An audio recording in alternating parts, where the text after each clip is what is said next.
Ngomongin sejarah sastra Islam berarti nggak bisa dilepaskan dari bicara tentang sastra Arab. Kalau bicara sejarah Arab, maka gak lepas juga pasti bicara peradaban Islam. Jadi, sobat, jauh sebelum Islam masuk ke Jazirah Arab, orang Arab sudah mengenal. Assalamualaikum sahabat surga. Gimana kabar puasamu? Ini masih babak awal loh. Kudu kuat sampai babak akhir Ramadan ya. Oh iya sobat, ngomong-ngomong Ramadan, kita jadi ingat kalau Ramadan selain bulan disyaratkannya puasa, juga disebut sebagai Syahrul Quran, alias bulannya Al-Quran. Nah, kaitannya dengan itu, boleh dong di edisi buletin kali ini kita akan ngebahas bahasa Al-Quran sebagai bahasa Islam, wabil khusus sastra Islam. Jadi, yuk siapin energimu untuk menyimak video ini sampai selesai, menemani ngabuburit kalian. Tapi sebelum itu jangan lupa untuk like, komen, subscribe, dan share video ini.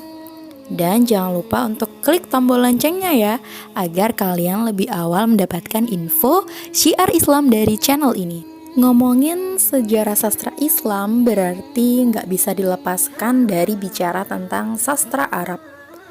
Kalau bicara sejarah Arab, maka gak lepas juga pasti bicara peradaban Islam. Jadi, sobat, jauh sebelum Islam masuk ke Jazirah Arab, orang Arab sudah mengenal yang namanya sastra, disebutnya sastra jahili. Orang Arab jahili lihai banget kalau bikin syair-syair. Bahkan syair KLA itu dijadikan semacam kontes alias kebanggaan para bangsawan atau hartawan Arab. Kalau pas pesta biasanya ngundang para penyair. Ya mirip kayak orang sekarang kalau pesta ngundang biduan-biduawati. Cuman bedanya para penyair waktu itu bukan bernyanyi, apalagi sambil goyang. Hehe, nggak gitu. Tapi para penyair pamer syair-syair mereka yang terbaik. Budaya kayak gitu udah berlangsung berabad-abad di Arab. Tapi sebenarnya jauh sebelum itu, bahasa Arab udah dikenal sejak zaman Nabi Ismail bin Ibrahim alaihi salam. Konon, menurut beberapa pendapat ahli bahasa, kalau bahasa Nabi Adam juga bahasa Arab. Logis sih, karena Nabi Adam kan diciptakan dan tinggal di surga. Sementara bahasa penduduk surga dalam sebuah hadis disebutkan bahwa bahasanya adalah bahasa Arab. Memang sih itu masih perlu diuji kebenarannya, tapi seenggaknya benar adanya kalau bahasa Arab adalah bahasa tertua di dunia.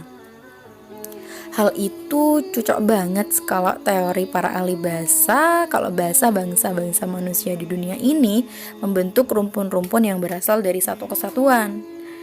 Keunikan yang lain, bahasa Arab wabil khusus bahasa Islam, Al-Quran juga menjadi bahasa yang pernah mendunia, alias bahasa yang paling banyak dipakai oleh manusia.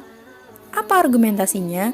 Jelas dong, jejaknya bisa ditelusuri dari sejarah peradaban Islam yang berlangsung berabad-abad. Mulai dari Rasulullah diutus kemudian dilanjutkan oleh kekuasaan Khulafur Rasyidin, lalu khalifah-khalifah setelahnya di masa Bani Abbasiyah, Umayyah hingga Bani Utsmaniyah di Turki, dan itu berlangsung selama kurang lebih 13 abad. Itu artinya bahasa Arab adalah bahasa yang paling banyak digunakan manusia sepanjang sejarah.